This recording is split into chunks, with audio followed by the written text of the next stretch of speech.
Today I am going to talk about the Southwest Metro. I have travelled by train enough to know that the cost between two stations is a set price.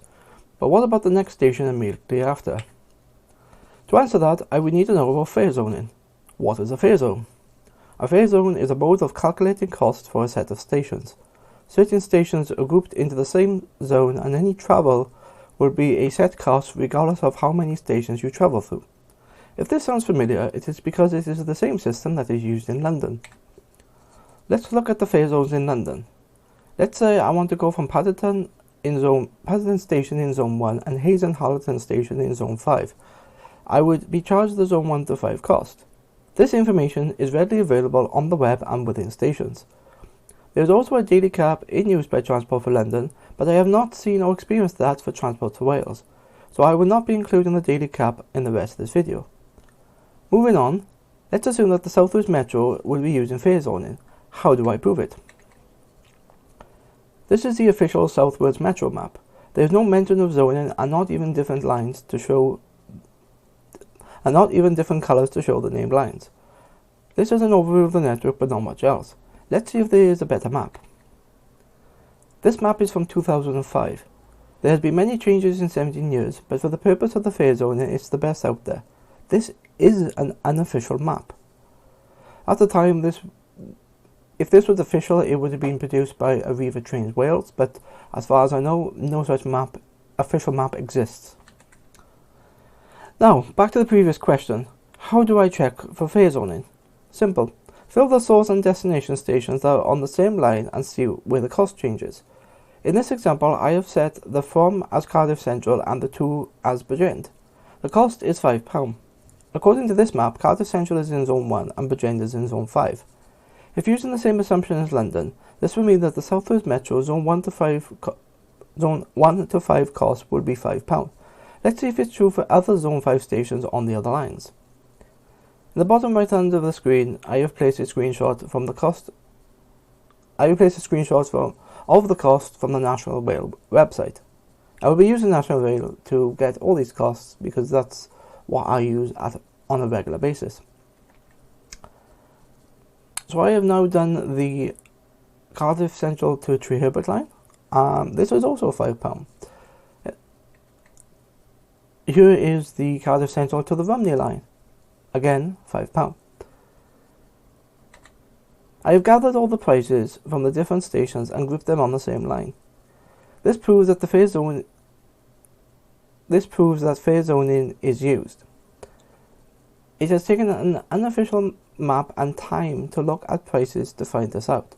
Why is this useful to know the fare zonings for the Southwest Metro?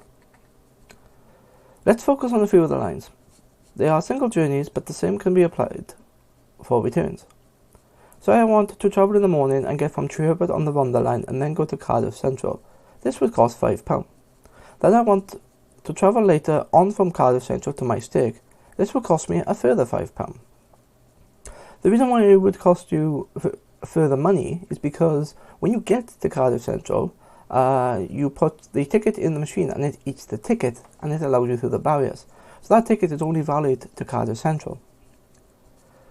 But what I have noticed is that because the cost of the ticket can potentially go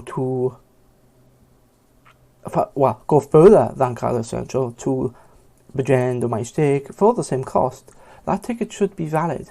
But because it eats the ticket, this is why I don't think a lot of people know that you can go almost all the way. Anyway, let's carry on. Don't forget about the return.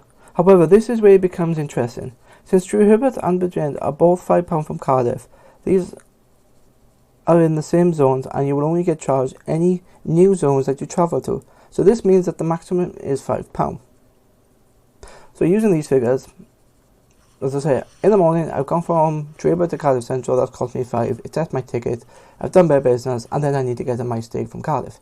So fine, I do that, it's going to cost me another £5. I've already spent £10 at this point, and then to get home back in Tree Herbert, it's going to cost me £5.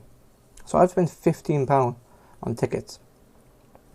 Well, I haven't got a screenshot of this, but if I picked a journey and I knew I was going to my stake, I would pick a journey to my stake, have a break in the journey at Cardiff Central, do what I need to do, get back on the train, get to my stake, do what I need to do, then get back to Tribet, and now it should only cost me £7.80.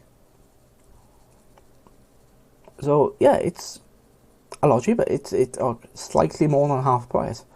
So I'm really surprised why that is not advertised. So yeah, I wanted to just do this video. It's a quick one.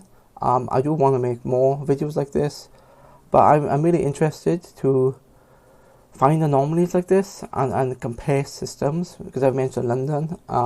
So to me, the Southwest Metro is very similar to London, but it is very similar in concept, but it's executed differently.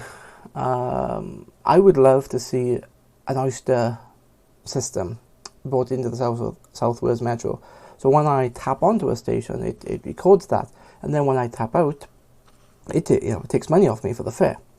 But like the example I've given you, if I then go further down the network, I don't have to buy a separate ticket.